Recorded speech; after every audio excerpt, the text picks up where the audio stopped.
Making you uncomfortable? Me too.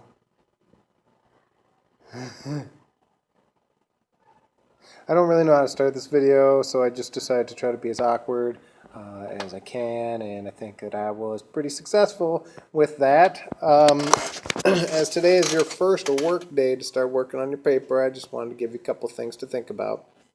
First of all, make sure that you are working today, because if I get a report from the sub that people are not using their time, then we're going to drop another work day because that means you don't need it, right? I think we're all busy people, especially with your AP test coming up. And so if you like to have work time in class, all you need to do to continue to get work time in class is to show me that you need it. So I expect to get a good report from the sub. Some other things. The substitute teacher is going to hand out the argument planner, kind of like we did with both the Catcher in the Rye essay as well as the realism essay. I'd highly recommend you take a look at that.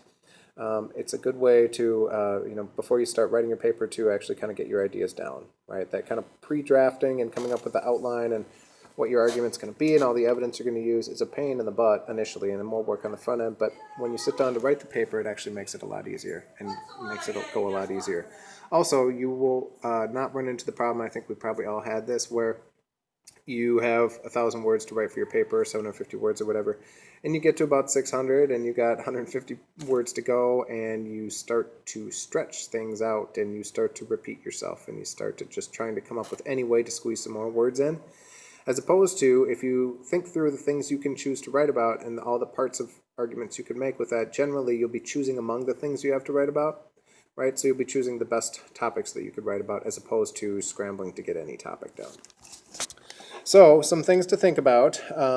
If you're writing about the how life shows the American dream is not realistic, some things you should think about, right? Because you want to show how Gatsby's life shows the American dream doesn't work in the book, as well as a couple others.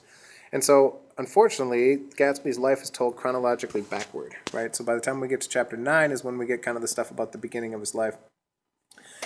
So you can include the schedule, because what you want to do is set up how badly he wanted to achieve the American dream the right way, right?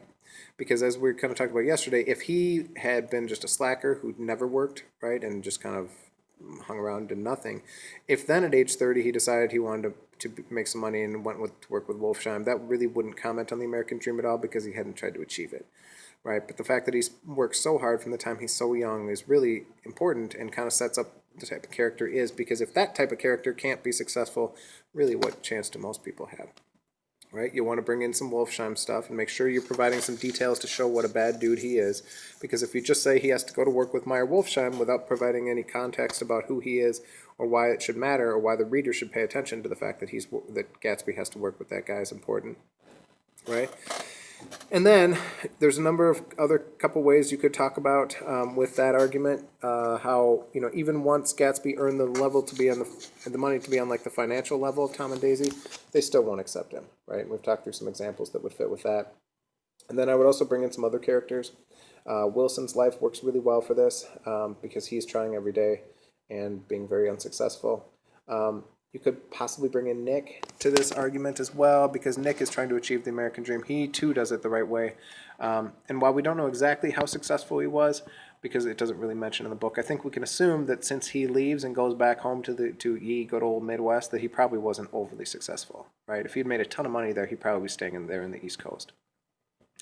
If you're going to write about cars and driving, couple things. We talked through the careless driving stuff and how that kind of is used as a symbol to describe how wealthy people live their lives, right? So if I was writing about that one, I would probably start with the argument about being a bad driver with Jordan and Nick. And then there's a number of car accidents. I'd make each of those car accidents maybe a section or a paragraph. And the trick with that one is you need to be able to explain why he would choose cars as this symbol, right? He's got this message he's trying to get across, and he uses cars to demonstrate how wealthy people live their lives. What is it about cars, right? Because it needs to go beyond cars equal this, right? And it's quite clear that cars equal that because it's kind of said all over the place. I mean, when Jordan talks about the careless driving thing, she's basically saying that word for word, right? Then it, obviously it would end with the big car crash, right? And if you're writing about the car crash, you would bring in some other things like the intersection of different socioeconomic groups, people who do not have much money interacting with people who have a lot of money, and things like that. Lastly, if you're going to write about gender roles, you could do a couple different things with this. I've had some students write about, if you remember the Daisy quote when she was talking about her daughter, and she said, "I hope she'll grow up to be a beautiful fool. That's the best thing a girl can be in this world, a beautiful little fool." Write about whether that's accurate. And so what you would do with that one is you would look at each of the female, excuse me, female characters and kind of look at where they start, what they want in the book, and how they go about getting it, and how successful they were, where they all end up, right? Because there's different kind of degrees of how foolish people are, right? Because Daisy said the best thing you can be is foolish, and you would be looking at how foolish the characters were in terms of what their aspirations are, what their hopes were, what they wanted, and how they're going about getting them, and then looking at where they end up and drawing some conclusions about who is most successful. The one who has the least badness result from the things that they're doing or the things they want is probably the most successful. And then you can kind of work backwards about what it is those people want and what point the author's making about that. Okay, so for today in class, I'd highly recommend you use your time, right? I want you working on my paper. I will be back tomorrow, and I can come around and answer some questions on this. But as I'm almost done with the catcher papers, fourth hour, I still got about 10 years left. Those will be done Wednesday during the day. I kind of pre-graded them by hand, and then I got to type up those comments. So that should be done on Wednesday. Going through the Gatsby papers, I guess I can't say this for everybody, but there's quite a number of papers who I can tell you don't really know what you're talking about with the book. And a couple ways I know that: you either refer to factually incorrect things, which did not happen, or you tend to make the same points that lots of students make, and I think they come from, I'm not sure which website, but the same website that says the red hunting hat is a security blanket.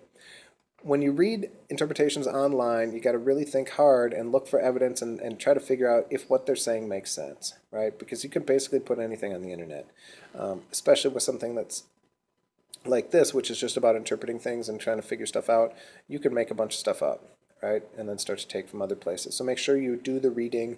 It will make the paper go a lot easier, and just an important skill for you as you move on to college or future endeavors. So, again, I'm home with little Fever Boy, and if you have questions, I should be back tomorrow. Please, please, please be good for the sub. I know you will. Pretty good group, and expect a good report, and I will see you tomorrow. Bye.